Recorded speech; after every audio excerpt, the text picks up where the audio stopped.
മോശയിന്നവനെ നീ പ്രവൃത്തിക്ഷമമാക്കി. വിക്കനായിരുന്നു. അത് ജനിച്ചപ്പോഴൊന്നുമില്ല കേട്ടോ, ജനിച്ചപ്പോഴില്ല. ജനിച്ചപ്പം വിക്ക ഒന്നും ഇല്ലായിരുന്നു. കാരണം മോശയെ പറ്റി അപ്പോസ്തല പ്രവൃത്തിയുടെ പുസ്തകത്തിലും പ്രവർത്തിക്കലും സമർത്ഥനായെന്നാണ് എഴുതിയേക്കുന്നത്. 40 വർഷമേ മിസ്രയീമിലല്ലേ വളർന്നത്. ഫറവോന്റെ പുത്രിയുടെ മകനായിട്ടാണല്ലോ വളരുന്നത്. അപ്പം മിസ്രയീമിന്റെ സകല ജ്ഞാനവും അഭ്യസിച്ചു. അന്നത്തെ ഏറ്റവും വലിയ സർവകലാശാലയല്ല ഈജിപ്തില്ല, മിസ്രയീമില്ല. അവിടുത്തെ എന്റെ ഭാഷ പറഞ്ഞ ബിരുദാനന്തര ബിരുദം എടുത്ത ആളാ. വാക്കിലും പ്രവർത്തിയിലും സമർത്ഥനായെന്ന.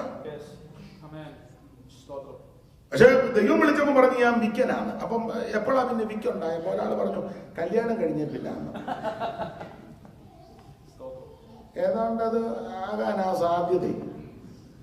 അതെ, നമ്മളെ ചിലരെ പറ്റി പറയല്ലോ, സോണി ബ്രദറെ കല്യാണം കഴിക്കുന്നതിന് പിന്നെ എല്ലാവരോടും വർത്താനം പറയും. ഇപ്പൊ പിന്നെ അങ്ങനെ ആരോടും വിളിക്കും വിക്കായി. മോശയ്ക്കും അങ്ങനെ ആകാൻ സാധ്യത. കാരണം ഈ മിസ്രയീമിനെ അടിച്ചു കൊന്നേച്ച് പിന്നെ അറിഞ്ഞപ്പോൾ അവിടെ നിന്ന് ഓടി മിദ്യാനിൽ ചെന്നു. മരണഭീതിക്ക് ഓടിയതാണ്. മിദ്യാനിൽ ചെന്ന് സിപ്പോറയെ വിവാഹം കഴിച്ചു. മിദ്യാനിയിലെ പുരോഹിതനാകുന്ന ഇത്രോവിന്റെ പുത്രിയെ കല്യാണം കഴിച്ചു. അപ്പം എന്റെ ഭാഷ പറഞ്ഞ ദത്ത്. മോശയ്ക്ക് അളിയനും ഒക്കെ ഉണ്ട്, അമ്മായിയപ്പനും അളിയന്മാരും ഉണ്ട്. ഈ പുള്ളി ഏത് കേസും എടുക്കുന്ന ആളാ. ആരാ? മോശ. അപ്പം അവിടെ അമ്മായിയപ്പന്റെ വീട്ടിലല്ലേ നിൽക്കുന്നേ, പുള്ളിയല്ലേ അവിടുത്തെ മെയിൻ ആള്. അപ്പൊ പുള്ളി എന്തെങ്കിലും വിഷയം വരുമ്പം അപ്പച്ചാങ്ങൻ പറഞ്ഞാൽ നീ മിണ്ടണ്ട, ഇവിടുത്തെ കാര്യം. ദത്ത് നിന്ന അങ്ങനെയൊക്കെ കുഴപ്പമുണ്ടാകും. എല്ലാവർക്കും അല്ലെങ്കിലും സിംഹഭാഗം. പിന്നെ എന്തെങ്കിലും വിഷയം വരുമ്പോ അപ്പച്ച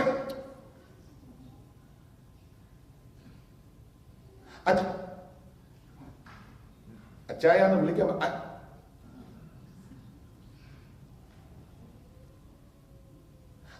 അളിയാന്ന് വിളിക്കാൻ അപ്പൊ ഇങ്ങനെ അങ്ങനെ വിക്കായ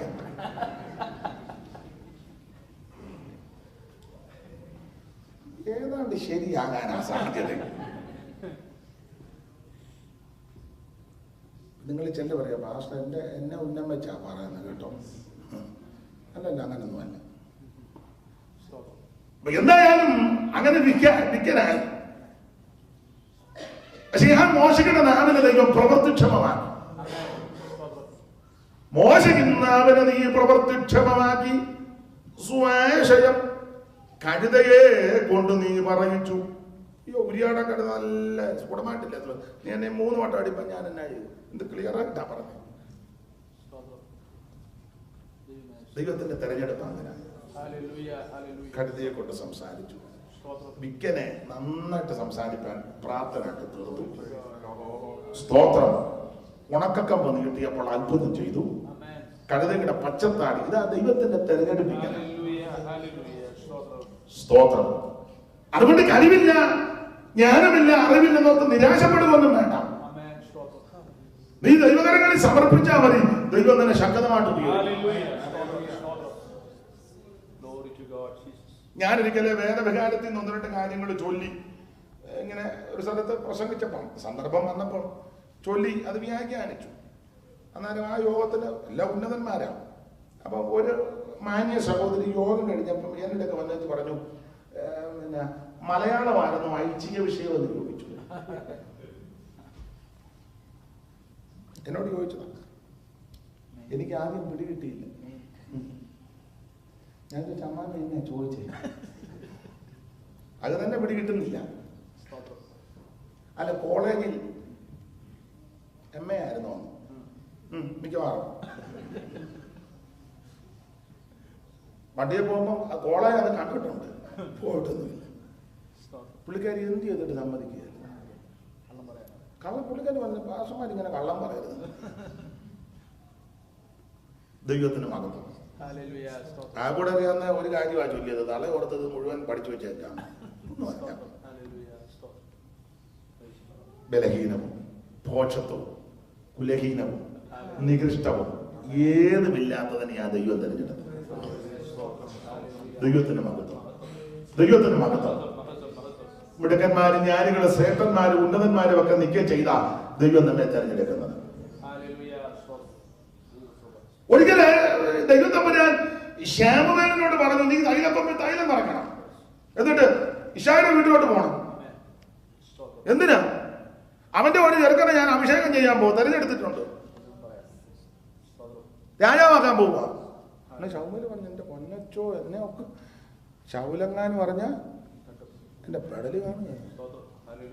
അയാളാന്ന് സോട്ടും കൂട്ടും എല്ലായിട്ട് ഇങ്ങനെ രാജാവാന്നും പറഞ്ഞ് ഇരിക്കുക. ഭൂതമാകുന്നാലും ഇരിക്കുക. ഇടയ്ക്കിടയ്ക്ക് ഒരേ പതയും ചാടും ദുരാത്മാവ് വരുമ്പോഴേ.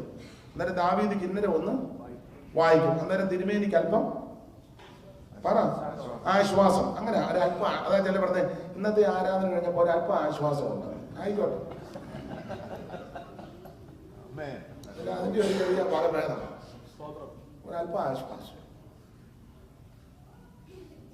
ദുരാത്മബാധിതനാണ്, തന്നെ ദുരാത്മബാധിതനായതുകൊണ്ട് ഇയാൾ എന്തുവാ ചെയ്യുന്നതെന്ന് ആർക്കും പറയാനൊക്കത്തില്ല. അയാൾക്ക് ഉപദേശം ഏതാ, വിശ്വാസി ഏതാ, സെൻട്രൽ പാസ് ഏതാ, ലോക്കൽ പാസ് ഏതാ, ഓവർസീർ ഏതാ, വെളിവുള്ളവനല്ല. അയാളുടെ കയ്യിൽ എപ്പോഴും കുന്തവലിക്കുക, കുത്തി മലത്തും. ചൗമേല് മനുഷ്യനല്ലേ, ചൗമേല് പേടിച്ചു. ഞാൻ തൈലക്കൊമ്പി തൈലം നിറച്ച് അങ്ങോട്ട് ചെല്ലുമ്പോൾ അയാളെന്റെ പടലി കണ്ടിക്കും. അപ്പൊ ഈ പോക്ക് വഴി. അപ്പൊ ദൈവം പറഞ്ഞൊരു കാര്യം ചെയ്യാൻ, രാജാവായിട്ട് അഭിഷേകം ചെയ്യാനാന്ന് പറഞ്ഞ് പോകണ്ട, ഒരു യോഗം നടത്താനാന്ന് പറഞ്ഞില്ല. ഒരു പരിഹാരം, ഇശായുടെ വീട്ടിൽ ഒരു യോഗം വെക്കാം. അങ്ങനെ ഞങ്ങൾ ചെല്ലും. ശമൂവേല് തൈലക്കൊമ്പിൽ തൈലം നിറച്ച് ഇശായിയുടെ വീട്ടിൽ വന്ന് ഇശായിയോട് വിളിച്ചു, ഇശായെ നിന്റെ പിള്ളേരെ എല്ലാം വരുത്തി യാഗം നടത്താൻ പോവുക. അപ്പൊ ഇശായി പിള്ളേരെ എല്ലാം എന്നെ വരുത്തി. 5-6 ആദ്യം 6-7 ഉണ്ട്. എല്ലാം നല്ല കലാപുലി പോലുള്ള മിലിറ്ററിയിലും ഒക്കെ ഉള്ളതാ. Shammah, Eliab, Shimei, മിടുക്കന്മാരാ. എല്ലാം ശൗലിന്റെ പട്ടാളത്തിൽ പോകും.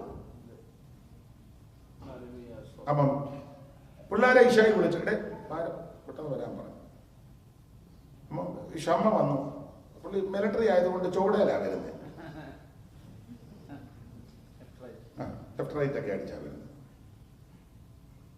അപ്പം തൈലക്കൊമ്പിലെ തൈലം ഒഴിക്കാൻ നേരം തമ്പുരാൻ പറഞ്ഞു, മുഖവും പൊക്കവും മണ്ണും ഒന്നും നോക്കരുത്. മനുഷ്യൻ പുറമേ ഉള്ളതാ നോക്കുന്നത്, നീ നോക്കരുത്. സ്തോത്രം. പിള്ളേരെല്ലാം വരുത്തി. ദൈവം തമ്പുരാൻ പറഞ്ഞതിനെ ഒന്നും ഞാൻ കണ്ടിട്ടില്ല, തെരഞ്ഞെടുത്തിട്ടില്ല. അപ്പോഴാണ് ശൗമാരി ചോദിച്ചത്, ഇശായി നിന്റെ പിള്ളേരെല്ലാരും ആയോ എന്ന് ചോദിച്ചു. അപ്പൊ പറഞ്ഞു, എല്ലാരും ആയ ഒരുത്തനുണ്ട്. ഓ, അവനെ ആടിന്റെയൊക്കെ മണമാണ്, മുഷയുടെ മണം. ആരാ? ഓ, പയ്യനാ ദാവീദ്, ഡേവിഡ്. എന്ത് ചെയ്യുന്നു ചോദിച്ചു.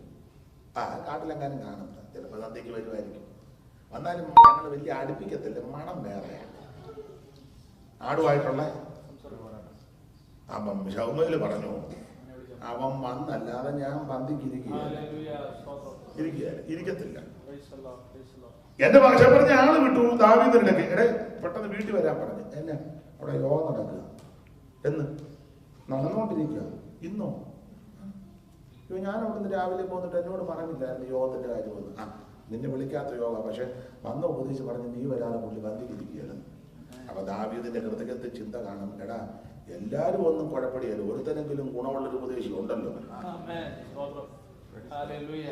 വന്നവനൊന്നും എന്നെ മൈൻഡ് ചെയ്യാതാ പോകുന്നത്. പക്ഷെ ഇപ്രാവശ്യം വന്ന പുള്ളി ഉണ്ട്, എല്ലായിടത്തും ഉണ്ട്, ഒരു ശേഷിപ്പ് എല്ലായിടത്തും. ചിലര് പറയാറുണ്ട് അമേരിക്കയിലെല്ലാം മഹാഭാവികളാണ്.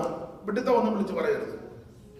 ഇവിടെ നന്നായിട്ട് ജീവിക്കുന്നത് യുവാക്കളും മാന്യമായിട്ടും യോഗ്യമായിട്ടും വിശ്വസ്തരായിട്ടും വിശുദ്ധരായിട്ടും വളരെ മാന്യമായി ജീവിക്കുന്ന ദൈവം അതെല്ലായിടത്തും ഉണ്ടല്ലോ. അമ്മ പറഞ്ഞ പോലെ കേരളത്തിൽ ഭാവിയില്ലേ? ഇപ്പൊ ന്യൂസ് കണ്ടേച്ച് വരിക, എന്തെല്ലാം കണ്ടേച്ചിപ്പം വരിക, തള്ളയുടെ കടുത്ത് പിടിച്ച് ഞെക്കി കൊല്ലാൻ അന്വേഷിക്കാൻ കഴിയില്ല. ഇവിടെ പിന്നെ അങ്ങനെ ചെല്ലുന്നില്ല, നേഴ്സിംഗ് ഹോമിൽ കൊണ്ടിടുന്നുണ്ടല്ലോ, ഞെക്കുന്നില്ലല്ലോ. ഞെക്കുന്നതെല്ലാം കേരളത്തിലാണ്. നമ്മൾ ചോദിച്ചാൽ നമ്മൾ കണ്ടതല്ലേ ന്യൂസ്. ഇവിടെ പോക്കുകയാണെങ്കിൽ നേഴ്സിംഗ് ഹോമിലോട്ട് ഞെക്ക് വിട്ടാൽ നീ വിവരം പറയും. അപ്പൊ ഇപ്പൊ ഇതിലും കുഴപ്പടിയായിട്ട് അവിടെ വന്നേക്കുക. എല്ലായിടത്തും ഉണ്ട് പ്രശ്നക്കാരും, എല്ലായിടത്തും ഉണ്ട് നല്ലവരും ഉണ്ട്. ദൈവത്തിന് മഹത്വം എല്ലാ മേഖലയിലും ഉണ്ട്. അപ്പൊ ദാവീദിന് മനസ്സിലായിട്ടാ ഒരുത്തിനെങ്കിലും ഉണ്ടല്ലോ ഗുണമുള്ള. ദാവീദ് പറഞ്ഞു വരുവാ. അപ്പം പെട്ടെന്ന് വന്നു.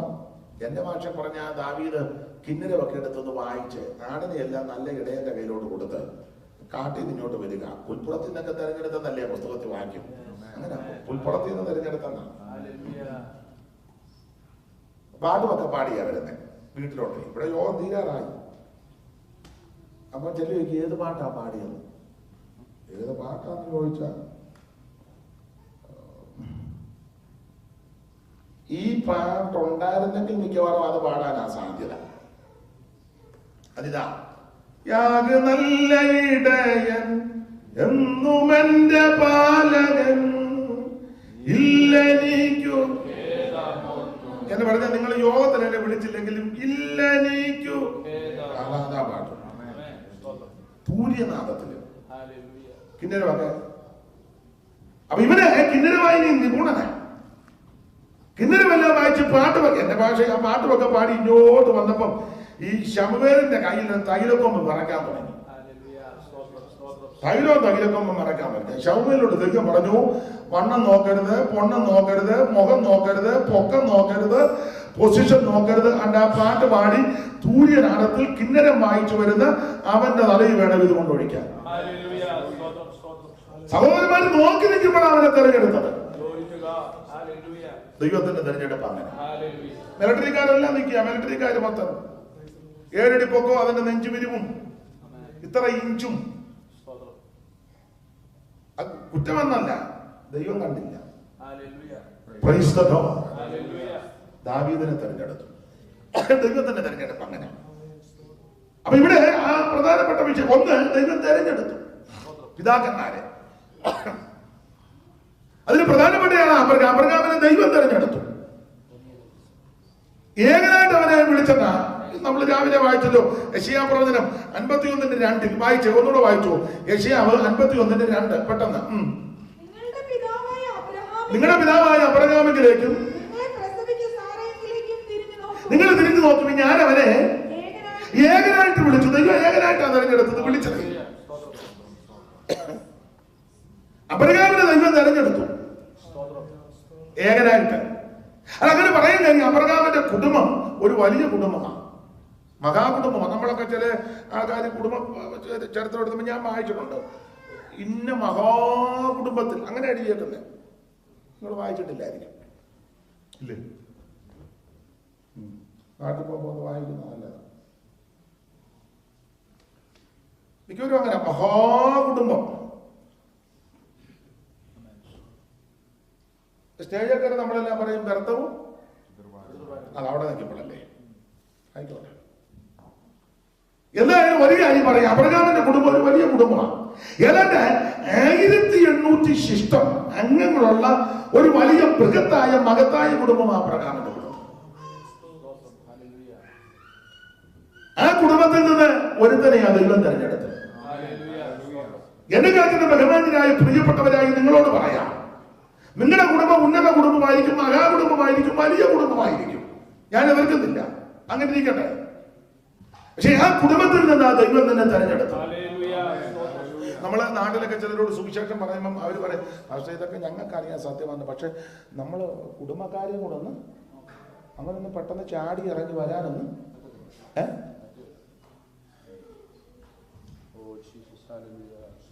അവിടെ നിന്ന് വന്നില്ലേ?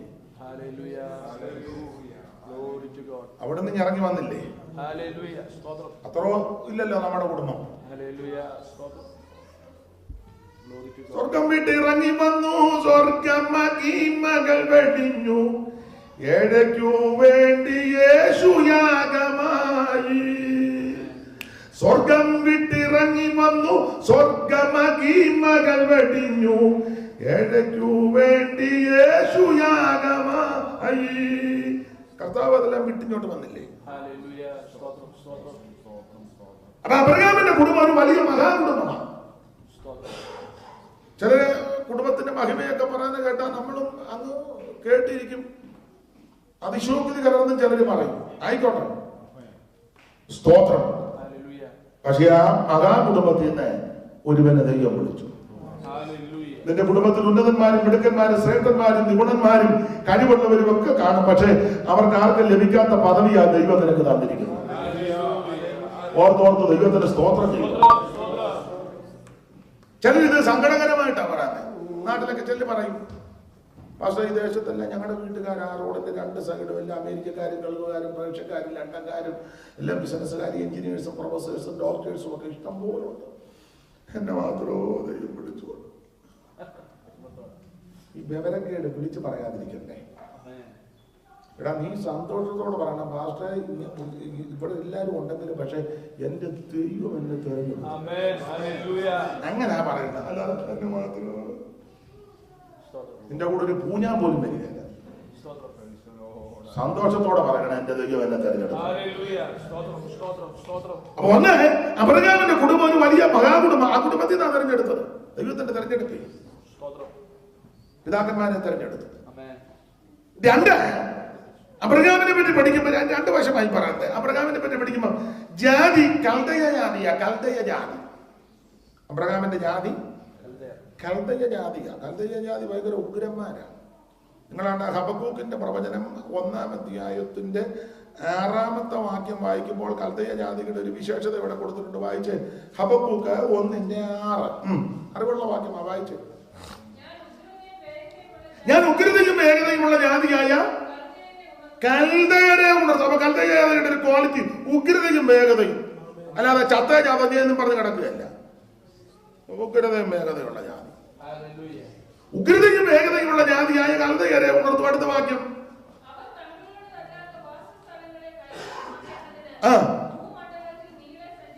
എവിടെയെങ്കിലും ചടഞ്ഞും കൂടി ഇരിക്കുകയല്ല, ഭൂമണ്ഡലത്തിൽ നിങ്ങളെ സഞ്ചരിക്കുന്നവരാ.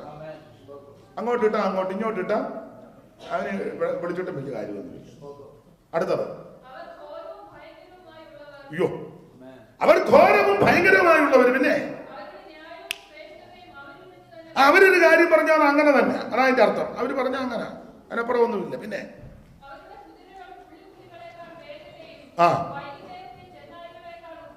അപ്പൊ ചുരുക്കി പറഞ്ഞ ഇത് കൽദയ ജാതിയുടെ ക്വാളിറ്റിയാണ്.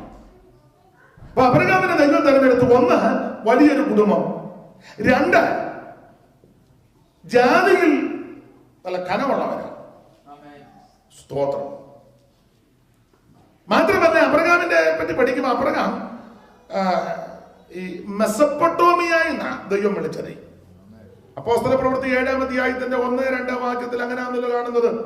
ഇതുള്ളത് തന്നെയോ എന്ന് മഹാപുരുഷ ചോദിച്ചെന്ന് അവൻ പറഞ്ഞത്, സഹോദരന്മാരും പിതാക്കന്മാരുമായുള്ള പുരുഷന്മാരെ കേട്ടുകൊള്ളുവിൻ. വായിച്ചേ വായിച്ചേ.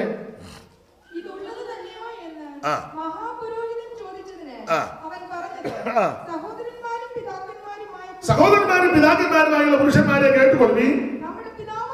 നമ്മുടെ പിതാവായ അബ്രഹാം കാനാന് വന്ന് പാർക്കുന്നതിന് മുമ്പ് മെസപ്പൊത്തോമിയയിൽ ഇരിക്കുമ്പോൾ തന്നെ തേജോമയനായ ദൈവത്തിന് പ്രത്യക്ഷനായി. അപ്പോൾ അബ്രഹാം മെസപ്പൊട്ടോമിയക്കാരൻ. ലോക സംസ്കാരത്തിൽ നമ്പർ 1 മെസപ്പൊട്ടോമിയ എന്ന് പറഞ്ഞാൽ സംസ്കാര സമ്പന്നമായ മെസപ്പൊട്ടോമിയയിലുള്ളവനെയാ ദൈവം തെരഞ്ഞെടുത്തത്. സ്തോത്രം. മാത്രമല്ല വിദ്യാഭ്യാസമുള്ളവരാണ്. അതുകൊണ്ടാണ് ദാനിയേൽ പ്രവചനം 1-ാം അധ്യായത്തിന് 4 പഠിക്കുമ്പോൾ 3 ബാലകന്മാരെ രാജസന്തതിയിലും കുലീനതയിൽപ്പെട്ടവരെ തെരഞ്ഞെടുത്തെന്ന് പറഞ്ഞു. കൽദയരുടെ ഭാഷയും വിദ്യാഭ്യാസിപ്പിക്കാൻ. അങ്ങനെ കൽദയരുടെ ഭാഷയും വിദ്യയും അത് പ്രത്യേകതയാണ്. അപ്പൊ ഇങ്ങനെയുള്ള ആ അനുഭവത്തിൽ നിന്നാണ് ദൈവം തെരഞ്ഞെടുത്തത്. മറക്കരുത്, ദൈവത്തിന്റെ തെരഞ്ഞെടുപ്പ് മറക്കരുത്. ആരും നിന്നെ അറിയാതിരുന്നപ്പോൾ, കാണാതിരുന്നപ്പോൾ, ഓർക്കാതിരുന്നപ്പോൾ ഉന്നതന്മാരും മിടുക്കന്മാരും ഒക്കെ ചിലപ്പോൾ കണ്ടെന്ന് വരാം. പക്ഷെ അവർക്ക് ആർക്കും ലഭിക്കാത്ത ആത്മീയ സന്തോഷമാണ് ദൈവം തന്നിരിക്കുന്നത്. ഓർത്തോർത്ത് ദൈവത്തിന്റെ സ്തോത്രം ചെയ്തു. ദൈവത്തിന്റെ മഹത്വം. ഞാൻ ദീർഘമാക്കുന്നില്ല. ഞാൻ എന്റെ അനുഭവത്തിൽ ഇത് പറയും. ബലഹീനവും കുലഹീനവും നികൃഷ്ടവും ഏതുമില്ലാത്തതും. സ്തോത്രം. ഞാൻ ചിലപ്പോൾ ഓർമ്മ, ഞാൻ ഈ മാർഗത്ത് വന്നില്ലായിരുന്നു എന്നാ ചെയ്തേനെ.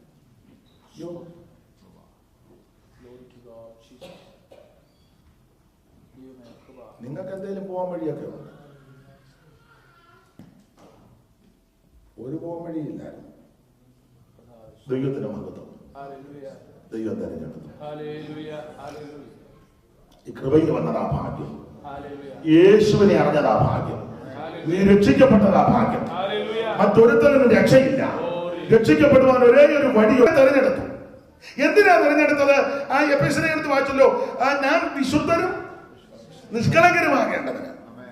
യോഹന്നാന്റെ സുവിശേഷം 15-ാം അധ്യായത്തിന്റെ 16 വാക്യമുണ്ട്. നമുക്കെല്ലാം മനഃപാഠമായ വാക്യമാ. ഒന്ന് വായിച്ചോ, 15-16.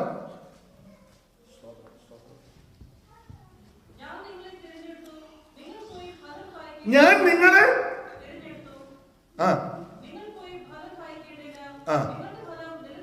അപ്പൊ അതിനെ തെരഞ്ഞെടുത്തത്. കർത്താവ് പറയും, ഞാൻ നിങ്ങളെ തെരഞ്ഞെടുത്തത്. നമ്മളാരും ദൈവത്തെ തെരഞ്ഞെടുത്തതല്ല. ഇരിപ്പ് കണ്ടാൽ അങ്ങനെയൊക്കെ തോന്നും. ദൈവം ഗതികേട് പിടിച്ച് കിടക്കുകയായിരുന്നു. നമ്മൾ ദൈവത്തെ തെരഞ്ഞെടുത്ത് വെച്ച് ദൈവത്തോട് പറഞ്ഞു, നിന്നെ ഞാൻ തെരഞ്ഞെടുത്ത് ഇവിടെ ഇരുന്നോണം.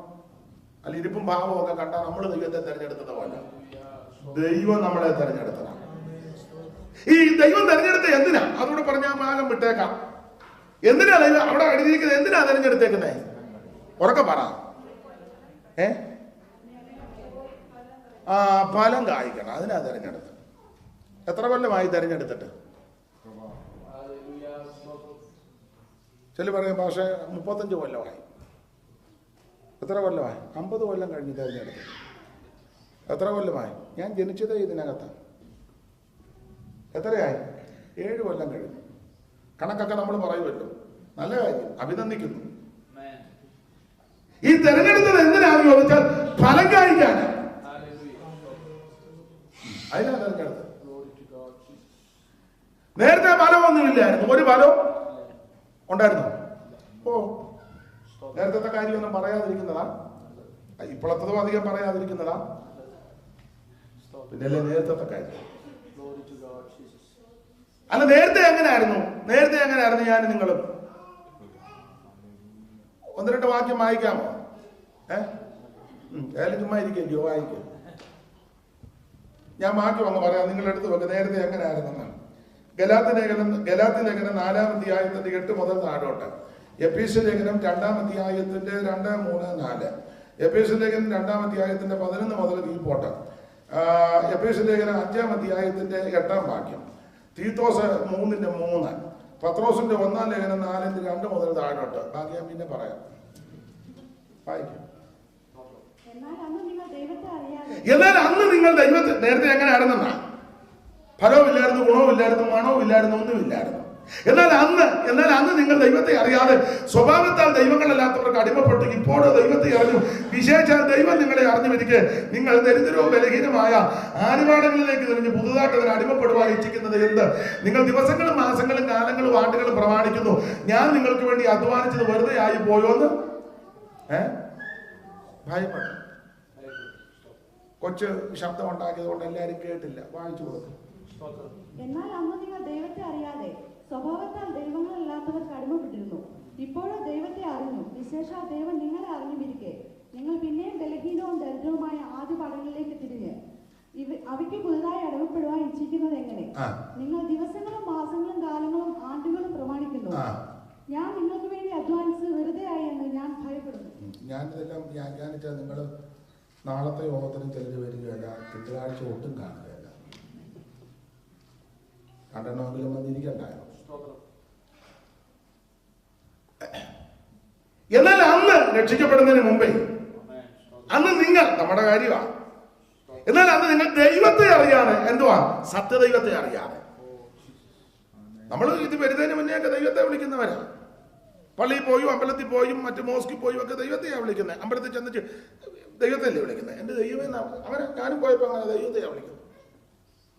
മലയ്ക്ക് പോകുന്ന സഹോദരന്മാരുടെ ദൈവത്തെയാണ് വിളിക്കുന്നത്. നാമം ജപിച്ചിട്ടുണ്ട് ഞാനും. അപ്പൊ ഒരു വരി ഇങ്ങനുണ്ട്: അയ്യനെ നിനച്ചെന്നു വസിച്ചുടൻ പയ്യനേരം പുലരും ദശാന്തരെ ചൊവ്വിനോടെ തിരിച്ചു വടക്കോട്ട് ദൈവമായുള്ളൊരയ്യപ്പ ഭാഗ്യമ വിളിച്ചിട്ടുണ്ട്. ദൈവത്തെ വിളിച്ചായി പോകുന്നു.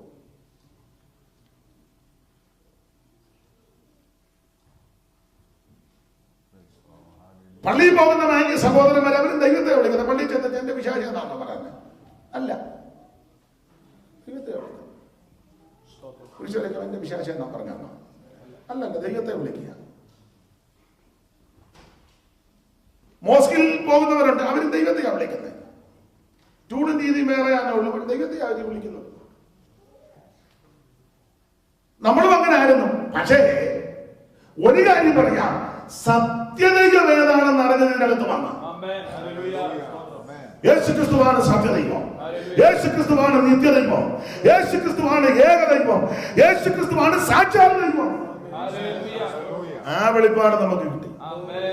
പൗലോസ് പറഞ്ഞിരിക്കുന്ന പദം ഇങ്ങനെ, മഹാദൈവവും നമ്മുടെ രക്ഷിതാവുമാകുന്ന യേശുക്രിസ്തു.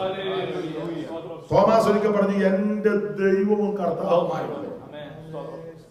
അത് നമുക്ക് ഇപ്പോഴാണ് കിട്ടിയത്.